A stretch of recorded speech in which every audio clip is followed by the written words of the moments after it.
Good morning to all our viewers. Welcome to Kathashtakam, a cultural amalgamation of 8 stories in 8 languages by 8 storytellers. I am Miss Amrit Nagpal and today I am going to be narrating a wonderful finger story in English. For this story, we're going to be using our hands and fingers as props. So, join in. All you have to do is say as I say and do as I do. So, ready? But before we begin, let me put on my reading glasses. Ooh, since we're doing a finger story, let's make reading glasses out of our fingers. Let's do that. So, take your thumb and your pointer finger, turn it into a circle like this. Try it out with the other hand. Join them together and these are your glasses. Take your palm, put your other hand on top of it and this becomes your book. So let's begin. These are my glasses and this is my book. I put on my glasses and I open up my book. Whoop! Let me see what magical story is coming out of our book. Today we're going to be doing a story that is based on a farm of Sunnyvale. On this farm there lived 2 goats. On hill 1 lived Billy, on hill 2 lived Silly. On one sunny morning of a Sunday, Billy came down, crossed the bridge, ate some grass. Nim, nim, nim, nim, nim. Nim, nim, nim, nim, nim. He went back up again. The same Sunday afternoon, Silly came down, crossed the bridge, ate some grass. Nim, nim, nim, nim, nim. Nim, nim, nim, nim, nim. He went back up again. The same Sunday evening, both Silly and Billy came down. They came at the bridge, but there was a problem. Oops, the bridge was too narrow. Only one of them could cross. Billy said, I will go first. I came first.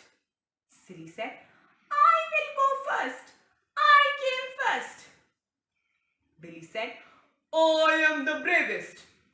I am the strongest. I will go first. I will go first. I will go first. And splosh! They both fell into the river. They quickly climbed up, but they were completely soaked in water. Billy said, you are not helpful. You are also not helpful. And they both went away. After Sunday came Monday, Tuesday, Wednesday, Thursday, Friday, Saturday, and again came Sunday. Sunday morning, Billy came down, crossed the bridge, ate some grass. Nim, nim, nim, nim, nim, nim, nim, nim, nim, nim. He went back up again. Sunday afternoon, Silly came down, crossed the bridge, ate some grass. Nim, nim, nim, nim, nim, nim, nim, nim, nim, nim, nim, nim, nim, nim, nim, went back up again. Sunday evening, both Silly and Billy came down, came at the bridge. Oops, the same problem again. I am in a hurry. I need to go meet Farmer Bob, said Billy. I am also in a hurry. I need to go meet Dilly and Daddy, said Silly. Oh no, what to do? Again the same problem. They said, let's think what to do. So they were thinking,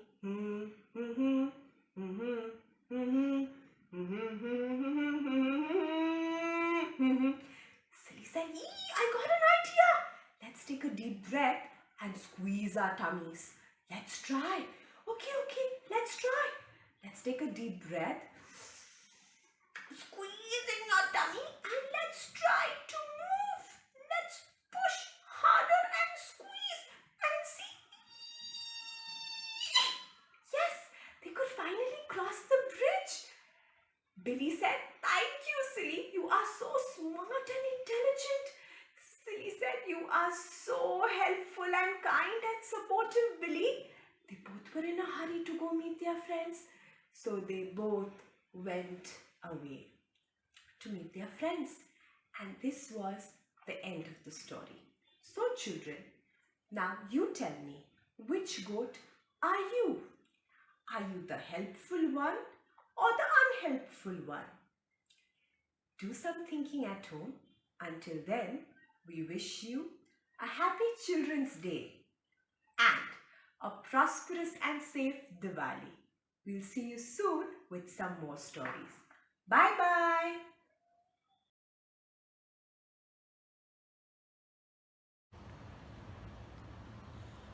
Good morning, children. My name is Padma Paranspe. Did you know, children, Sanskrit is the mother of all languages? So today, I am going to tell you a story in Sanskrit. So let us begin. अस्याः कथायाः नामः चतुरः मत्स्यः. एकस्मिन् नगरे एकः धीवरः आसीत्. सः नद्यां जालं क्षिपति. मत्स्यानां विक्रयणेन बहु धनं प्राप्तुम् इच्छति स्म. एकस्मिन् दिने सः नद्याः तीरे आगतः. नद्यां जालं क्षिप्त्वा तत्रैव एकस्यां शिलायाम् अतिष्ठत् एवं मत्स्यग्रहणार्थं प्रतीक्षाम् अकरोत्. किञ्चित् कालानन्तरं सः जाले छटछटाध्वनिम् अशृणोत्. जाले बहवः मत्स्याः आगताः इति मत्वा सः जाले नद्याः बहिः आकर्षयत्. सः पश्यति यत्र जाले एकोऽपि लघुमत्स्यः एव आसीत्. सः यदा मत्स्यं गृहीतुम् उद्यतः सः मत्स्यः तेन सह वार्तालापं कर्तुम् आरभत. भो धीवरः, कृपया मां त्यज. नद्यात् बहिः अहं मरिष्ये. कृपया मां त्यज. किन्तु धीवरः मत्स्यानां प्रार्थनां न आकर्णयत्. तदा पुनः सः मत्स्यः अवदत्, भो धीवरः, कृपया मां त्यज.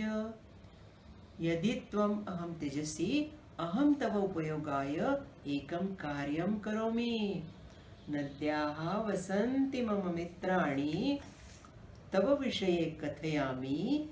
एवं श्वः नद्याः तीरे च आनिष्यामि. श्वः अनेन कारणेन यदि आगच्छति तदा बहूनां मत्स्यानां ग्रहणार्थं समर्थः भवति. धीवरः अचिन्तयत्, एतत्तु उत्तम उपायः. यदि अहम् एकं लघुमत्स्यं त्यजामि तर्हि श्वः बहून् मत्स्यान् लभ्येत. मत्स्यस्य वचनानि सत्यम् इति मत्वा सः तं पुनः जाले अत्यजत्.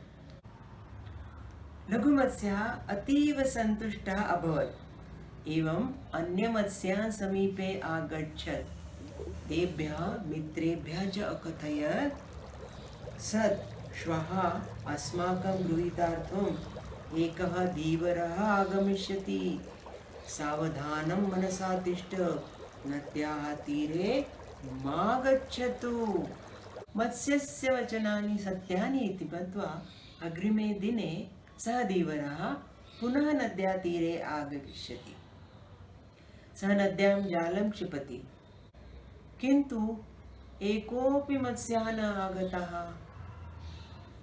एतत् प्रकारेण सः लघुमत्स्यः न अपि स्वप्राणान् अरक्षत्, किन्तु अन्यमित्राणां सावधानं कृत्वा तस्य प्राणान् अपि आरक्षत्. एतद् कथा किं पाठयते?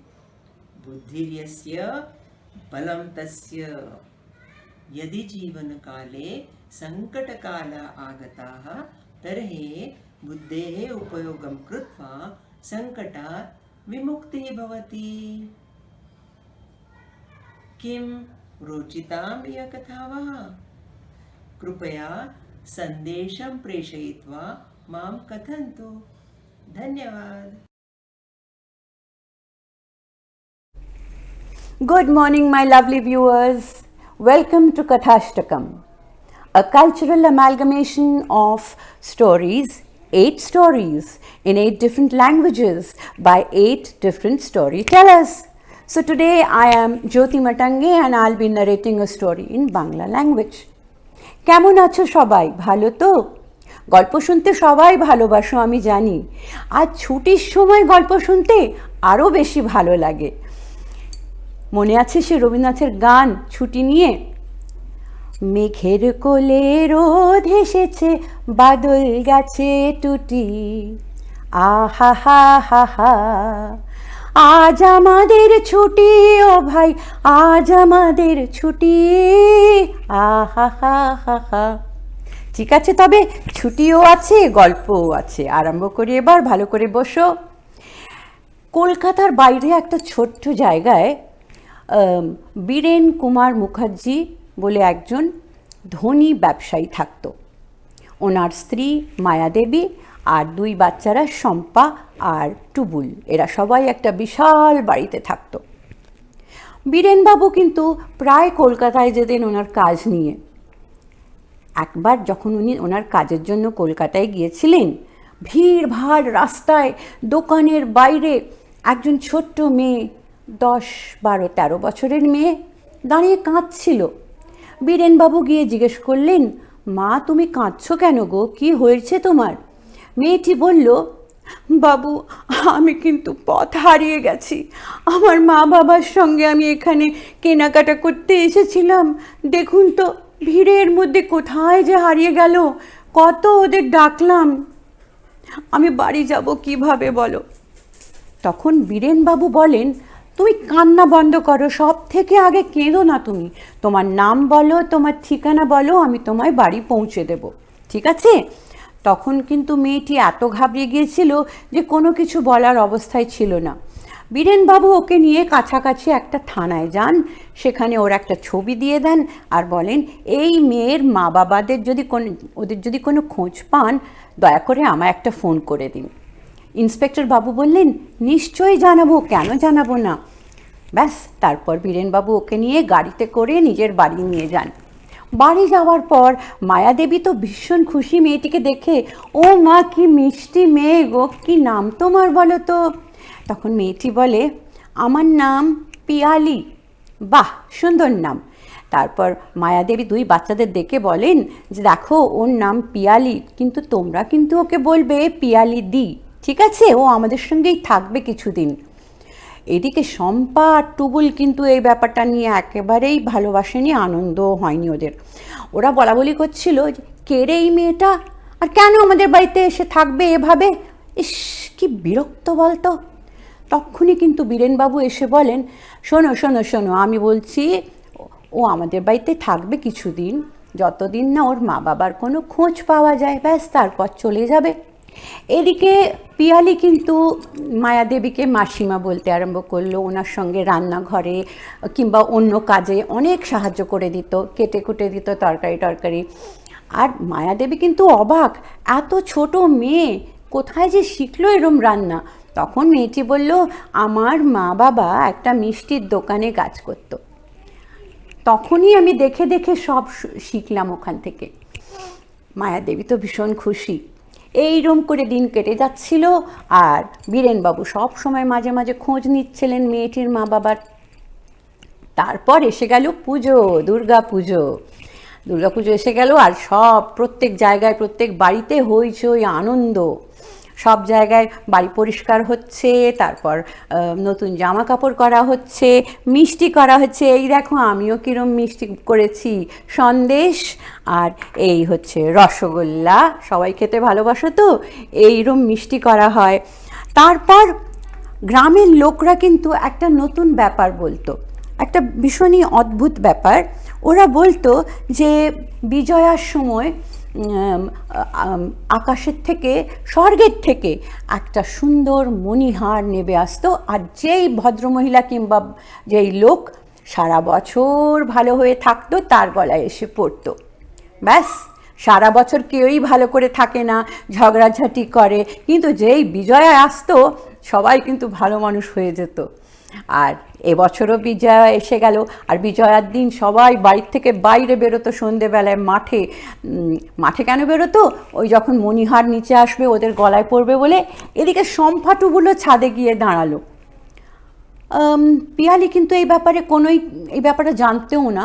আর ও ভাবছিল আমার গলায় কেন বাবা পড়বে, আমি তো এখানে থাকিও না, আমি জাস্ট কিছুদিনের জন্য এখানে থাকতে এসেছি। এবার হয়েছে কি, সন্ধেবেলায় মায়াদেবী বললেন, পিউ জাগিয়ে ওপরে একটু জামা কাপড় নামিয়ে নিয়ে আয় বাবা। পিউ ওপরে গেল। ওপরে গিয়ে দেখলো, কি দেখলো, আকাশে উজ্জ্বল একটা আলো, আর তার মধ্যে থেকে একটা সুন্দর মণিমালা নেবে আসছে আস্তে আস্তে ধীরে ধীরে। যেই মালাটা ডান দিকে যেত সবাই মাঠের লোক ডান দিকে দৌড়ে যেত ওদের গলায় পড়বে বলে। যেই মালাটা বাঁ দিকে যেত সবাই কিন্তু বাঁ দিকে দৌড়তো। এদিকে টুবুল আর শম্পা কিন্তু বেশ লড়াই হয়ে গেছে, আই তুই সত্য আমার গলায় মালাটা পড়বে। আর পিউ অবাক হয়ে আকাশের দিকে তাকাচ্ছে। ধীরে ধীরে আস্তে আস্তে মালাটা মুখার্জি বাড়ির ওপরে এলো, আর ওদের ছাতে কার গলায় পড়লো জানো কি? ঠিক ধরেছ, মালাটা গিয়ে পড়লো পিউর গলায়, পিয়ালির গলায়। আর নিচে থেকে মায়াদেবী ডাকছিল, চলে এসো নিচে, দেখি তো কার গলায় মালা পড়েছে। পিউর গলায় পড়ে ভীষণ খুশি হলো মাসিমা। আর বাচ্চারা তো ভীষণ রেগে গেছে, কেন ওর গলায় মালা পড়বে, আমাদের বাড়ি, আমরা এখানে থাকি, আমাদের গলায় পড়বে তো। কিন্তু মা ওদের বোঝালো যে পিউর মন কিন্তু ভীষণ সুন্দর, সব সময় অন্যের উপকার করার জন্য ভাবে ও, সবাইকে ভীষণ ভালোবাসেও, সুতরাং ওর গলায় মালাটা পরা উচিত। তখন বীরেনবাবু বললেন, এই দেখো পিউর জন্য নতুন একটা জামা নিয়ে এসছি আমি। আর বললেন, শুধু এই নয়, দেখো কে এসছে তোমার সঙ্গে দেখা করতে, পিউর মা আর বাবা। ওদের দেখে তো পিউ ভীষণ খুশি, জড়িয়ে ধরল মাকে। আর বীরেনবাবু বললেন, ঠিক আছে, নিয়ে যাও পিউকে নিজের বাড়িতে, আর ভালোভাবে থেকো। কেমন লাগলো গল্পটা? যদি ভালো লাগে হাততালি দাও সবাই। So that was a story about sharing and caring. If you share with somebody, God gives you double the amount. Whenever there is a festival like Durga Puja or Diwali or any other festival, do carry with you small packets of goodies with little mishti and something more, and when your car stops at the red light signal, give a packet to all those little children who are not so lucky enough to get lovely clothes or good food. And look at the happiness on their face. They bless you. So be good. Happy Children's Day to all of you, and a happy Diwali. Love you little ones. Stay blessed, stay happy. Bye-bye.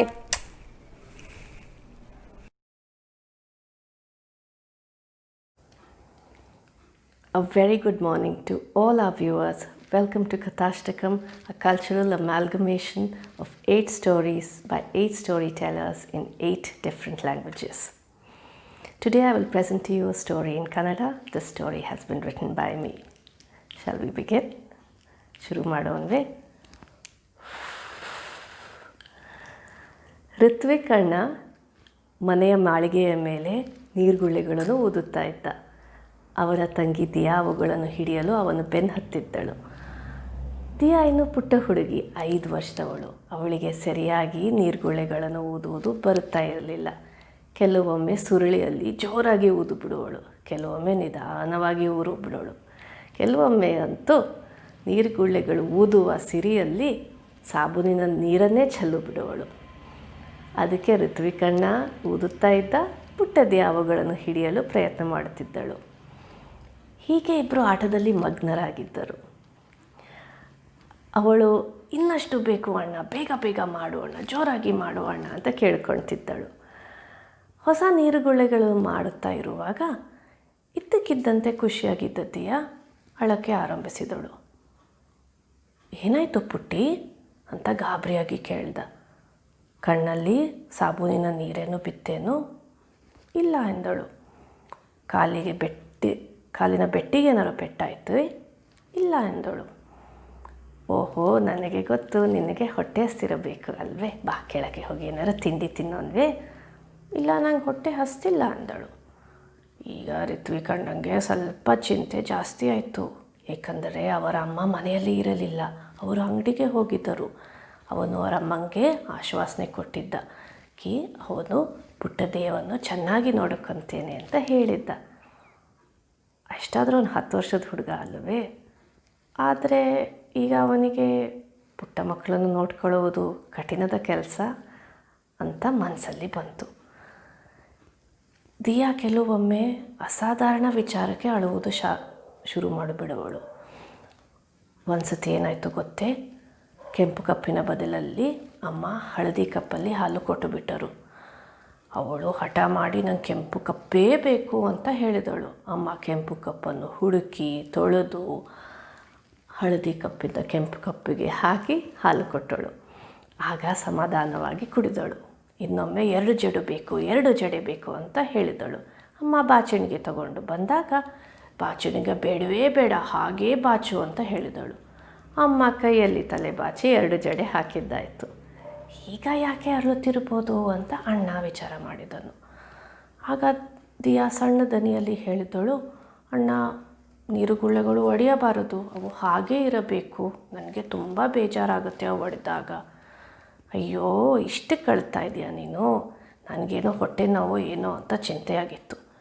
ಅಲ್ಲ ಪುಟ್ಟಿ, ನೀರುಗುಳ್ಳೆಗಳು ಒಡೆಯೋದೇ ಸಹಜ, ಅವು ಹಾಗೆ ಹೇಗೆ ಇರೋಕ್ಕೆ ಸಾಧ್ಯ? ದಿಯಾ ಇನ್ನೂ ಜೋರಾಗಿ ಅಳಕ್ಕೆ ಶುರು ಮಾಡಿಬಿಟ್ಟಳು. ಆಗ ಅಣ್ಣ, ಅಳಬೇಡ ನೀನು, ಅಳಬೇಡ ಅಂತ ಹೇಳಿದ್ದ. ಒಂದು ಸಣ್ಣ ವಿಚಾರ ನಡೀತು ತಲೆಯಲ್ಲಿ ಅವನಿಗೆ. ಒಂದು ಕತೆ ಕಟ್ಟಿದ್ದ. ನಿನಗೆ ಗೊತ್ತೇ, ನೀರುಗೊಳ್ಳೆಗಳು ಒಡೆದಾಗ ಅಳೆಬಾರದು, ಅತ್ತರೆ ಅದು ದುರದೃಷ್ಟ.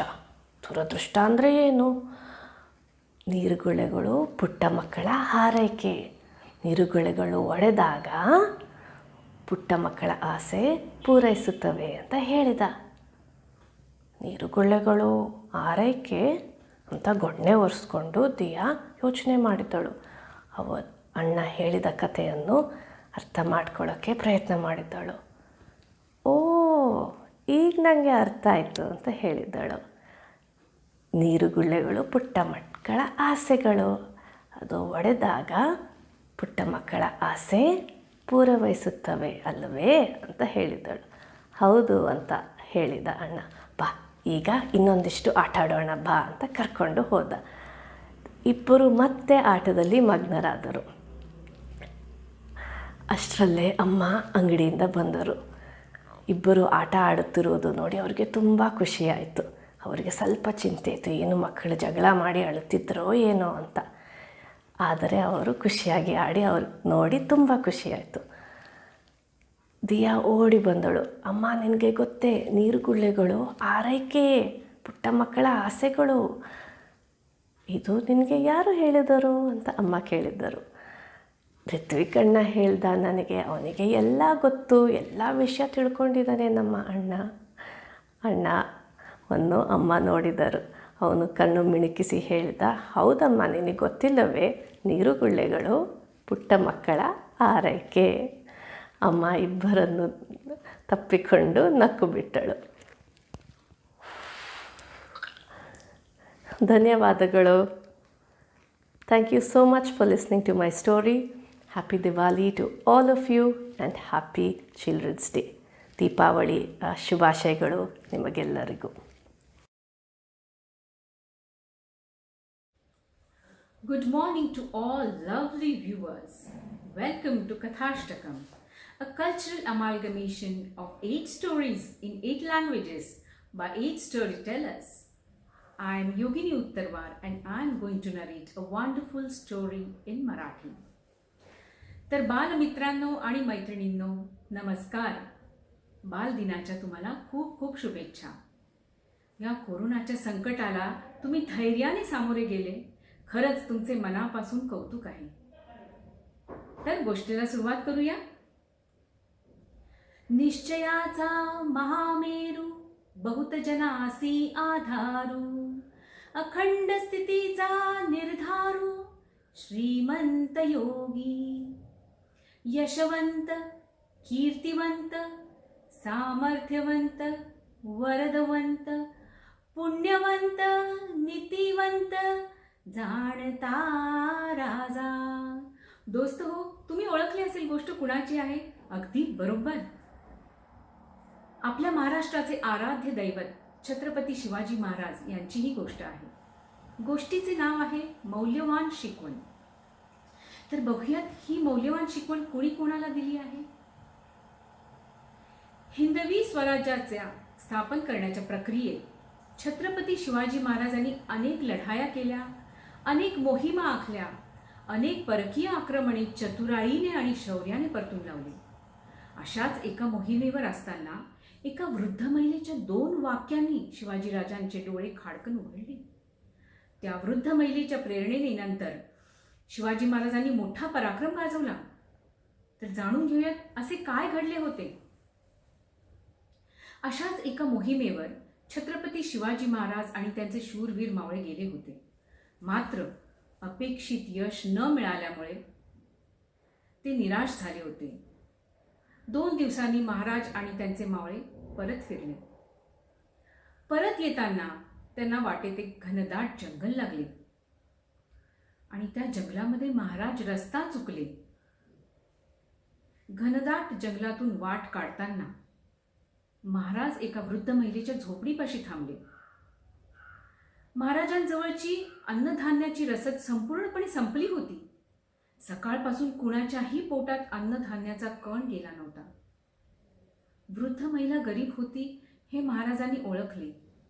तरी पण न राहून त्यांनी वृद्ध महिलेला भोजनाची व्यवस्था करण्याची विनंती केली.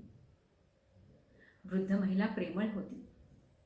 खरं तर तिच्या घरात अन्नधान्याची वानवा होती, पण त्या माऊलीने घरात असलेल्या काही गोष्टी वापरून महाराज आणि त्यांच्या मावळ्यांसाठी मऊसर भात शिजवला.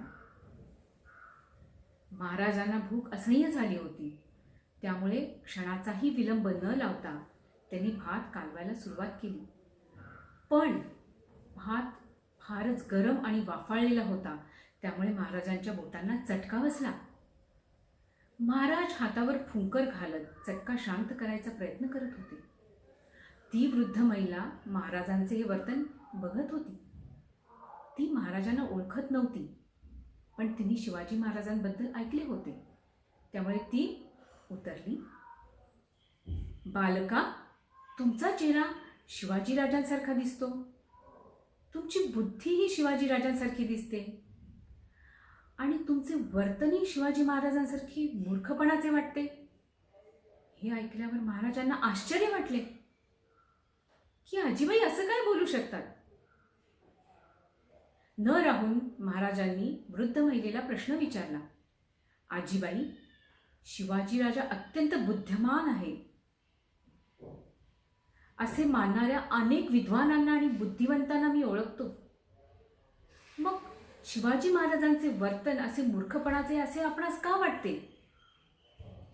वृद्ध महिला उत्तरली, तुम्हाला मी जेवण वाढले तेव्हा पानामध्ये थंडगार झालेली कंदमुळे होती, पण ती कंदमुळे न खाता तुम्ही थेट गरम आणि वाफाळलेल्या भातालाच हात लावला, त्यामुळे तुमच्या हाताला जोरदार चटका बसला. आणि भूक असूनही तुम्हाला भात खाता येत नव्हता, कारण बोटांना चटका बसला होता. शिवाजीराजांचे वर्तन पण असेच मूर्खपणाचे वाटते मला की दूरवर असलेले छोटे छोटे किल्ले काबीज करायच्या ऐवजी थेट मोठ्या किल्ल्यांवर विजय प्राप्त करण्यासाठी त्यांनी लढाया केल्या आणि सैन्यबळ आणि शक्ती कमी पडल्यामुळे त्यांच्या पदरी निराशा आणि पराभवच येत होता. हे वर्तन मूर्खपणाचे नाही का? वृद्ध महिलेचे शब्द ऐकून शिवाजी महाराजांचे डोळे खाडकन उघडले. त्यांच्या डोक्यात लख्ख प्रकाश पडला. मोठा विजय मिळवण्याआधी छोट्या छोट्या किल्ल्यांवर चढाया करून ते काबीज करायला हवे. छोट्या किल्ल्यानंतर विजय मिळवून हळूहळू विस्तार करत मोठे किल्ले काबीज करायला हवे, अशी मोठी शिकवण शिवाजी महाराजांना मिळाली. त्यांनी वृद्ध महिलेला नमस्कार केला. त्यांनी भोजनाची व्यवस्था केल्यामुळे त्यांनी त्यांचे आभार मानले आणि जेवण झाल्यानंतर शांतपणे शिवाजी महाराज आणि त्यांचे मावळे तिथून निघाले. याच शिकवणीच्या जोरावर शिवाजी महाराजांनी हिंदवी स्वराज्य स्थापन करताना शेकडो किल्ले जिंकले. हिंदवी स्वराज्याचे संस्थापक म्हणून जेव्हा त्यांचा राज्याभिषेक झाला तेव्हा त्यांच्या अधिपत्याखाली 400 किल्ले होते असे सांगण्यात आले. तर दोस्त हो, ह्या शिकवणीवरून आपण काय शिकलो हे पाहूयात की कुठलेही मोठे ध्येय प्राप्त करताना किंवा कुठलीही महत्त्वाची कामगिरी प्राप्त करताना पार पाडण्यासाठी त्या वाटचालीत येणारे छोटे छोटे टप्पे किंवा अडथळे यशस्वीरित्या जर पार केले तर त्या ध्येयापर्यंत पोहोचण्यासाठी जी वाटचाल आहे ती फार अवघड नसणार आहे, ती अतिशय सोपी होऊन जाणार आहे. बरोबर आहे ना? तर आपण गोष्ट इथेच थांबूया, पण त्याआधी समर्थ रामदासांनी शिवाजींचे काय वर्णन केले आहे ते ऐकूयात. शिवाजी महाराजांचे 8वावे रूप, शिवरायांचा 8वावा प्रताप, शिवरायांचे 8वावे साक्षेप भूमंडळी, शिवरायांचे कैसे बोलणे, शिवरायांचे कैसे चालणे, शिवरायांचे सलगी देणे कैसी असे. तर दोस्त हो, पुन्हा लवकरच भेटूया. We wish you a very, very, very happy Children's Day once again and a very happy Deepavali too. See you soon. Thank you so much.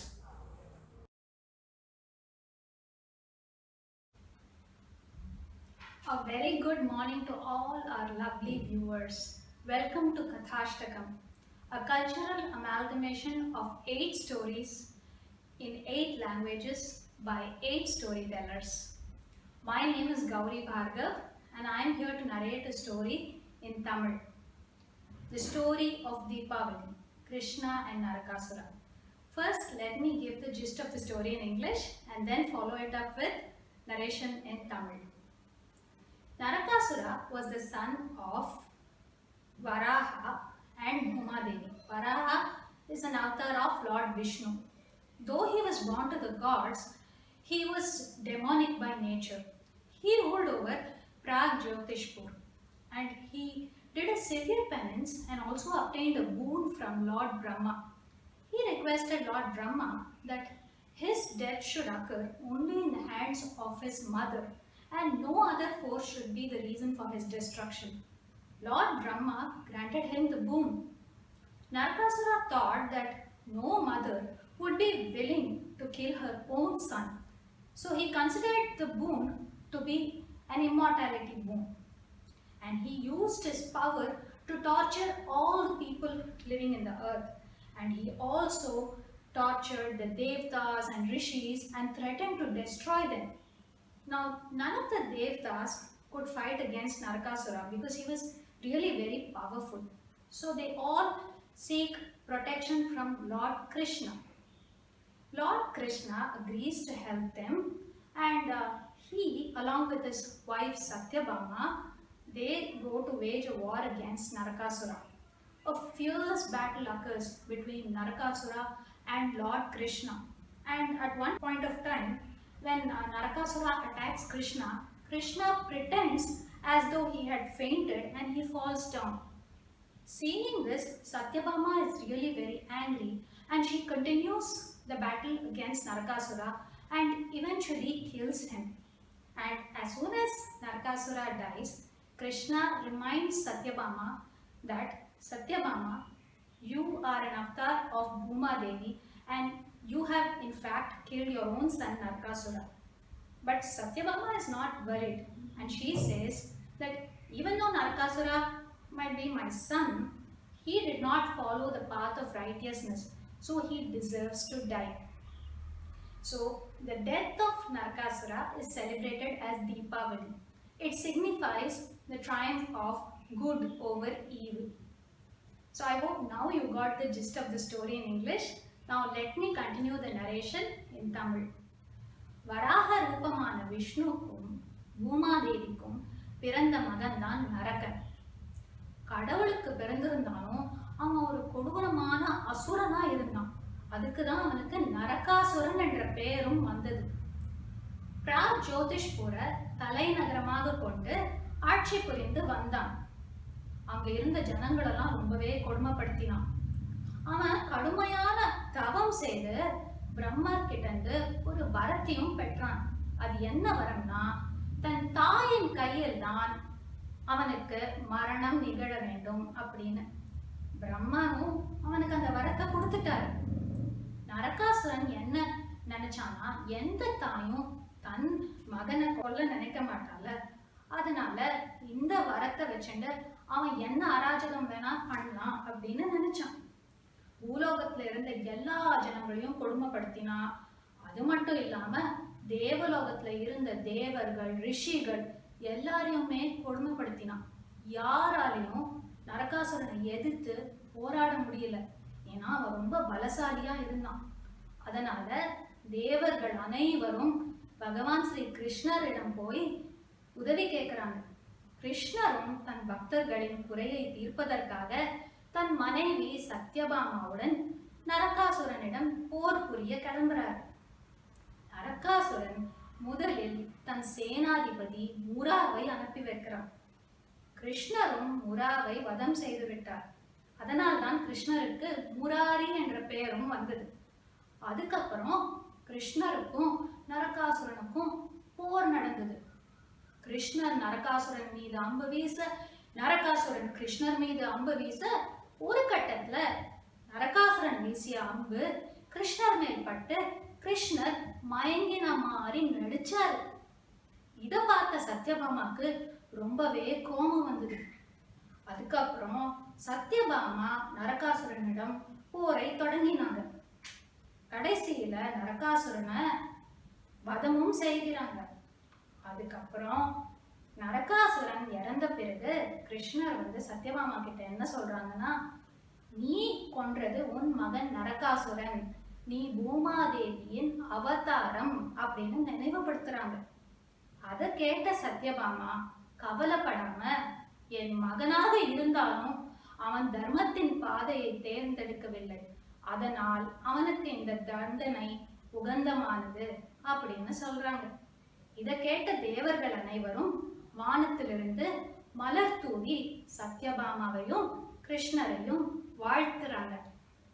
இந்த நரகாசுரன் இறந்த நாளதான் நம்ம நரக சதுர்தசி அல்லது தீபாவளி அப்படின்னு கொண்டாடுறோம்.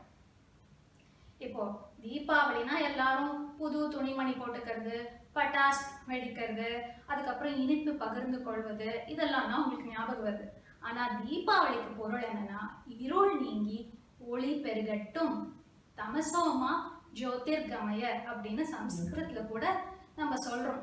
அதாவது தர்மமே வெல்ல வேண்டும், அதர்மம் அழிய வேண்டும். இதுதான் தீபாவளி கொண்டாடுவதற்கான தாற்பயம்.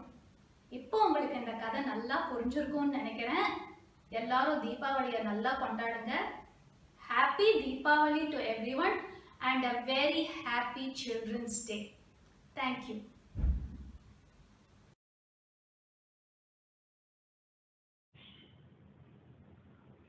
Hello everyone and welcome to Kathashtakam, a cultural amalgamation of 8 stories in 8 languages by 8 storytellers.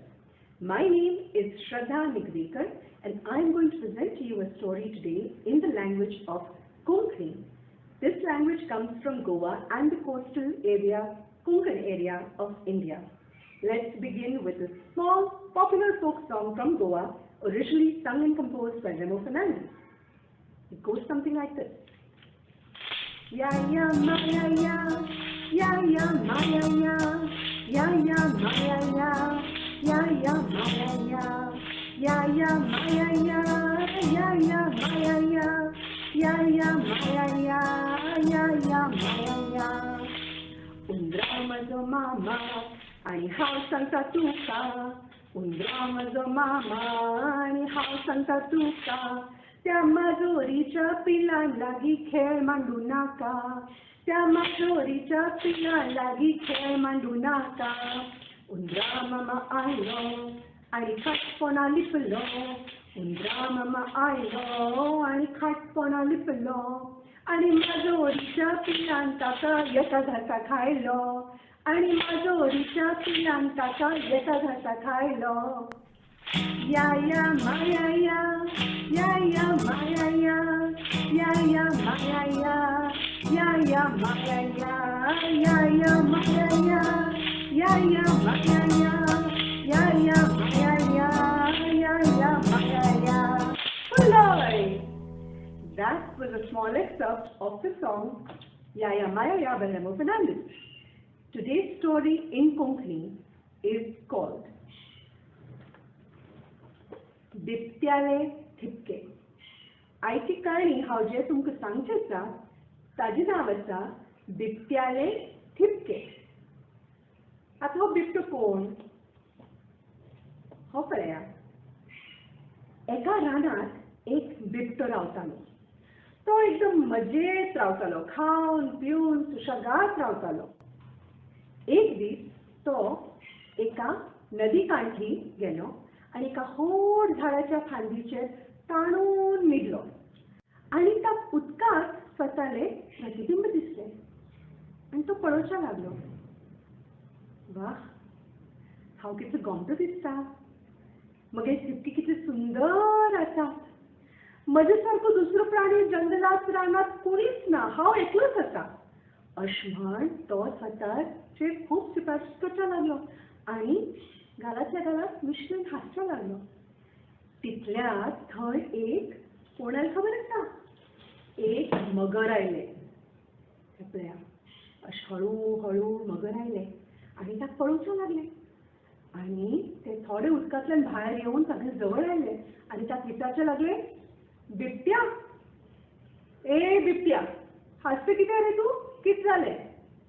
तर बिबटो ताका सांगचो लागलो, पळय न्ही मगरा, म्हजे सारको हांगा कोणी दुसरो ना. मगे ठिपके पळय कितले सुंदर आसात. तर मगर विचार करचे लागले. वय रे म्हणचे लागले. आणि मागीर विचारताना प्रश्न विचारलो बिबट्याक, पण बिबट्या, तुजे कडेन नेमके आसात कितली रे ठिपके? खबर आसा तुका? ह्या प्रश्नान गडबड जाली. बिबट्याक मोडचें येनाशिल्लें. तो रागार जालो आनी म्हणचे लागलो, म्हाका कितें दुसरें काम ना वय मगरा ठिपके मोजत बसच्याक? आणि थंयच्यान उठलो, फांदी वेल्यान उठलो आणि राना वाट धरली आणि राना भितर गेलो. राग आयलो ताका, खूब राग आयलो. आणि वता वता वाटेचेर तो मगराक नांव दवरचो लागलो. कितें मगर, हांव इतलो बरो बशिल्लो, हांव कितलो खूश आशिल्लो. आणि मागीर म्हाका अशें विचारलो प्रश्नाचें म्हाका उत्तर बी खबर ना तागेलें. वता वता एक ताका मांकड मेळ्ळें. मांकड वयर झाडार बशिल्लें आणि पळोवचें लागलें.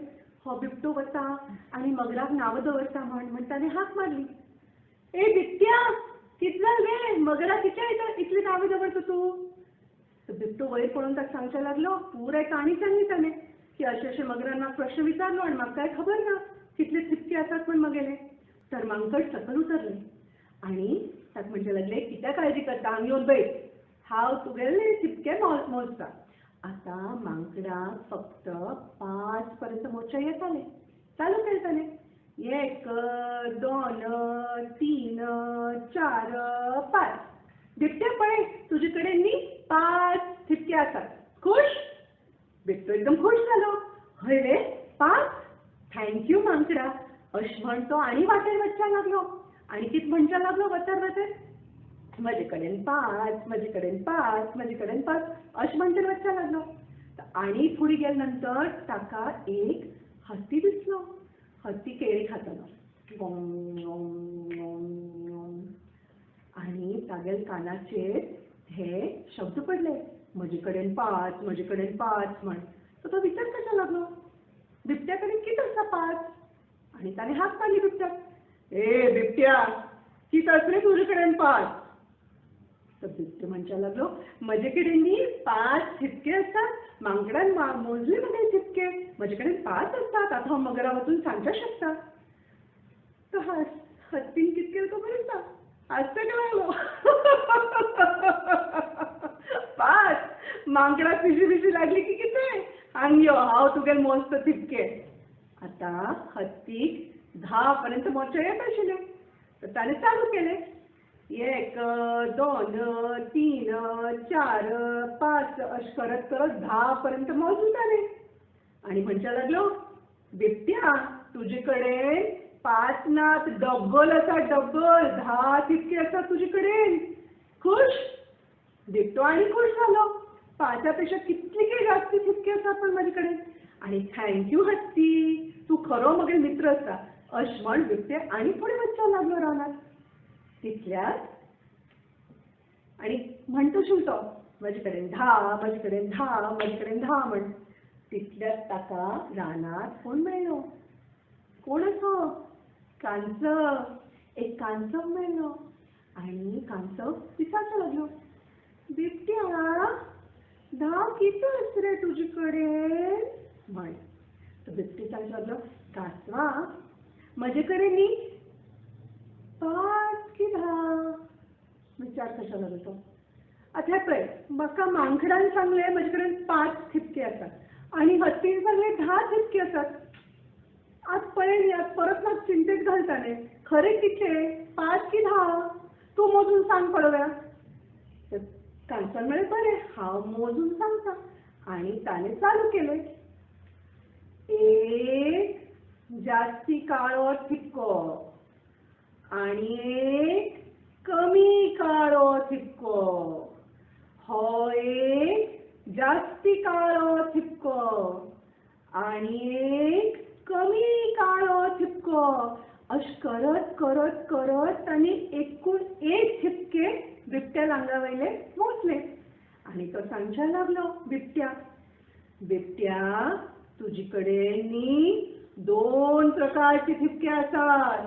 1 जास्ती काळो आणि 1 कमी काळो. अश म्हण तो वाटेर गेलो आपल्या. आता बिबटो परत नदीचेर वळलो आणि नदीर काठार बसून त्याच फांदीचेर परत बसलो आणि विचार करचा लागलो स्वतः प्रतिबिंब पळोवन. हांव कित्याक ठिपक्या फाटल्यान बसला. हांव कसो आसा तसो पुराय सुंदर आसा. पण म्हाका खबर आसा ह्या प्रश्नाचे उत्तर की म्हजे कडेन कितले ठिपके आसात म्हण. ताजेर कितले आसात तुमकां दिसता. तो विचार करचा लागलो की हे उत्तर कोणा विचारता ताजेर अवलंबून आसा. तो हांव काय विचार करचो ना आता म्हजे कडेन कितले आसात पण. हांव जसो आसा तसो खूश आसा. अश म्हण तो स्वता प्रतिबिंबा कडेन पळोवन आनी खूश जालो. आणि ती आशिल्ली आमगेर आयची काणी. कशी आवडली तुमकां? Wish you all a very happy Children's Day and a very prosperous and safe Diwali. तुमकां सगळ्यांक very happy Children's Day and a very happy and prosperous and safe Diwali. Thank you for watching. Obrigado.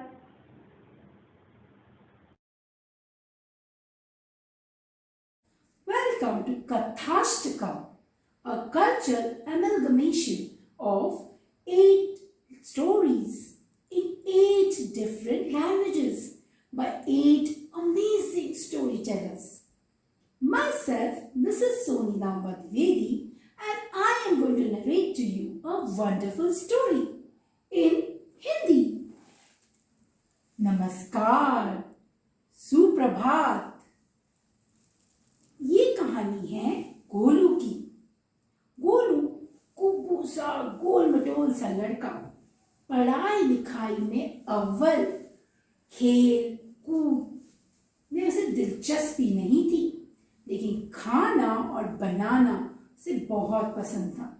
अक्सर वह अपनी mummy की रसोई में मदद KIA करता था, लेकिन अपनी मम्मी की देख रेख में। छोटा था ना, गोलू बहुत खुश था क्योंकि आ रही थी दिवाली। जी हाँ, दिवाली, एक प्रकाश पर्व, चारों तरफ रोशनी जगमगाहट, और इस त्योहार पर बनते हैं लाजवाब अनगिनत स्वादिष्ट पकवान, लड्डू, रसगुल्ले, गुजिया, बहुत सारे। और इस त्योहार पर गोलू जा रहा था बुआ जी के घर। बुआ जी जानती थी कि गोलू को मिठाइयाँ बहुत पसंद है, उसमें तो उसकी जान बसती है। गोलू जैसे ही वहां पहुंचा, उसके लिए एक थाल सजी थी पूरी मिठाइयों की, और वो गपागप खाने लगा। रस भरे रसगुल्ले, घी में डुबे बेसन के लड्डू, ओम ओम। पेट भर खा रहा था मजे से, स्वादिष्ट लड्डू, स्वादिष्ट रसगुल्ले, गुजिया, चिक्की और निकी। ओहो, मैं तो इनका परिचय ही देने भूल गई। ये है बुआ जी के बच्चे, यानी गोलू के भाई बहन। अब ये चुपके से गोलू की थाली में से मिठाई लेने की कोशिश कर रहे थे। तब गोलू ने कहा, ए, मेरी थाली से नहीं लेना। गोलू को अपनी मिठाइयां बांटना बिल्कुल भी पसंद नहीं था। अब गोलू ने बहुत खा लिया, उसका पेट दर्द करने लगा। उसने कहा, अब बस, अब बाद में खाऊंगा बुआ जी। अब पूरा परिवार त्योहार मनाने में मग्न था और चारों तरफ जगमगाहट, बच्चे गए पटाखे फोड़ने और चारों तरफ रोशनी, जगमगाहट, पटाखों की आवाज, इतनी खुशी, इतना मजा। अचानक से इसी दरमियान क्या हुआ, गोलू की नजर गई गेट की तरफ। वहां पे कुछ बच्चे खड़े थे, उदास, मायूस। उनमें से एक बच्चे को लगी थी बहुत भूख। उसने दूसरे बच्चे से कहा, मुझे बहुत भूख लगी है। तब एक बच्चे ने कहा, रुक जा, वहां ना कचरे के ढेर है और उसमें कुछ मिठाई के डब्बे पड़े, मैं देखता हूँ कुछ खाने को मिल सकता है क्या हमें। और बच्चा गया, उसने मिठाई का डब्बा खोला और उसमें वो बची कुची मिठाइयाँ, और वो सब मिलकर बच्चे खा रहे थे। ये सब गोलू देख रहा था। गोलू को बहुत बुरा लगा, गोलू को आश्चर्य लगा, हम यहाँ इतनी खुशी से इस त्योहार मना रहे हैं, नए नए कपड़े पहन के बैठे हैं, यहाँ पर फटाके फोड़ रहे हैं, ढेर सारी मिठाई खा रहे हैं, और इन बच्चों के पास तो ठीक से खाने के लिए भी कुछ नहीं है। तो वो दौड़ते हुए भीतर गए और अपने हिस्से की सारी मिठाई वो थाली उठाकर ले आया और इन बच्चों को दे दी। ये बच्चे सोचने लगे, ये क्या था। तब गोलू ने कहा, ये तुम्हारे लिए है, तुम खाओ, दिवाली मनाओ, आज त्योहार है, पेट भर खाओ। और वो गपागप खाने लगे। वो बच्चे पता नहीं कितने दिनों से बेचारे भूखे थे। अब ये सब चिक्की और निकी भी देख रहे थे। चिक्की और निकी भी भीतर गए, वे भी अपने हिस्से की मिठाई लाए और इन बच्चों को दिया। और सिर्फ इतना ही नहीं, इन बच्चों ने मिलकर साथ में दिवाली मनाई, पटाखे फोड़े और खुशी से इस त्योहार को मनाया। अब ये सारा वाक्य पूरा परिवार देख रहा था और कहीं ना कहीं गोलू की मम्मी को बहुत खुशी हुई, क्योंकि उसे लगा कि जो बच्चा अपनी मिठाई किसी से बांटता नहीं था, आज उसने इन बच्चों को देकर इनके चेहरे पर एक मुस्कान ला दी। ये थी गोलू की कहानी। जी हाँ, जिसके कारण इन बच्चों के चेहरे पर एक मुस्कान आई। एक तो इस कहानी का शीर्षक है एक छोटी सी मुस्कान। ठहरिए ठहरिए, ये लड्डू गोलू ने बनाए हैं आपके लिए मोतीचूर के, खाकर बताइएगा कैसे लगे। आपकी, मेरी, हम सब की दिवाली, मेरे तुम्हारे सब के लिए हैप्पी दिवाली, मेरे तुम्हारे हम सब के लिए happy Diwali. Wishing you a very happy Children's Day and a happy and prosperous Diwali. Thank you.